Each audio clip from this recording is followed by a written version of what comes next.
Hi, I'm Christy. I'm a member of the Church of Jesus Christ of Latter-day Saints, and I believe women should be ordained. Why? Because when I study the scriptures and pray, I believe it's what God wants for us. I can't find a single scripture on restricting the priesthood to men only. Here's Ellie Isom, church spokeswoman. The question is, where does it say in Mormon doctrine that women cannot hold the priesthood? There was an interchange. It doesn't. Okay. But first, a little background.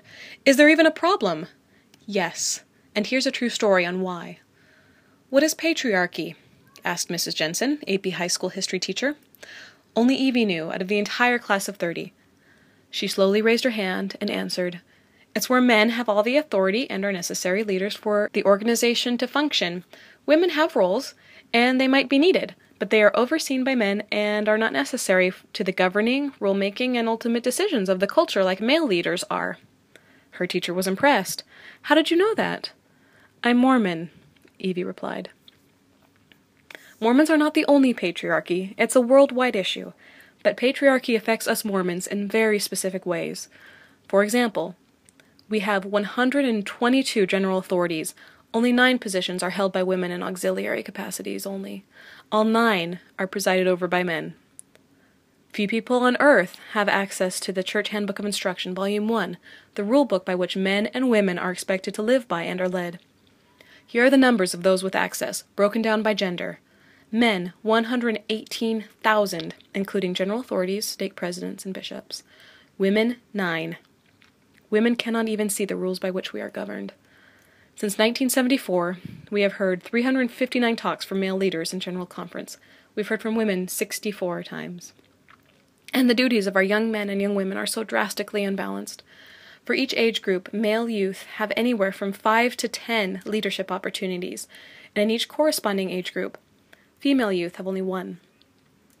According to the Church Handbook of Instructions, these are the required numbers to form wards, stakes, and branches. To form a stake, men 39, women 0. To form a ward, men 15, women 0. To form a branch of any size in a district, men 4, women 0. What if all the men were called to respond to an emergency one Sunday morning, and only women could make it to sacrament meeting? What would that look like? There would be no bishop on the stand to lead the meeting, and no bishopric counselors to fill in for the bishop, no priests to bless the sacrament, and no deacons and teachers to pass it to the congregation, no bishopric to conduct the meeting or announce the word business, and no one to close the meeting before a prayer. Church would need to be canceled that day. Now, imagine a sacrament meeting with no women instead.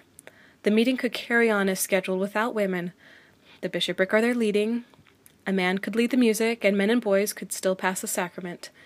And the bishopric can close the meeting and direct someone else to give talks and say the prayers. Everything could run as usual. Does God want women to be excluded? No. That's my conclusion after I study the scriptures. Here's why. Events in both the Bible and the Restoration took place in societies hostile to women's equality. Yet, there are no scriptural bans on women's ordination, and indeed there are many examples of women's empowerment, including their ordination and ability to exercise priesthood authority. In the Bible, there are examples of women prophetesses: Miriam in Exodus 15, Deborah in Judges 4, Huldah in 2 Kings 22, and Anna in Luke 2. And women during the 1st century after Christ's ministry, who were referred to as deaconesses, like Priscilla and Phoebe, and apostles, like Junia. Women were the first witnesses to Christ's resurrection, the most important ordinance in our history, and yet we cannot serve today as witnesses to baptisms or sealings. According to the Nauvoo Relief Society Minute Book, Joseph Smith gave keys of administration and the promise of priestly authority to members of the Nauvoo Relief Society and endowed women with priesthood power through temple rituals, which they used to bless each other and administer their organization. After Joseph's death, women gradually lost institutional authority, the ability to perform blessings, and the vision of themselves as endowed with priestly power, particularly after the priesthood correlation program was implemented in the 20th century. If you want to read the materials I've discussed here, plus much more, please see OW 6 Conversations on ordainwomen.org/6-conversations. You can download each beautiful packet absolutely free with everything you need for personal study, After all, the glory of God is intelligence.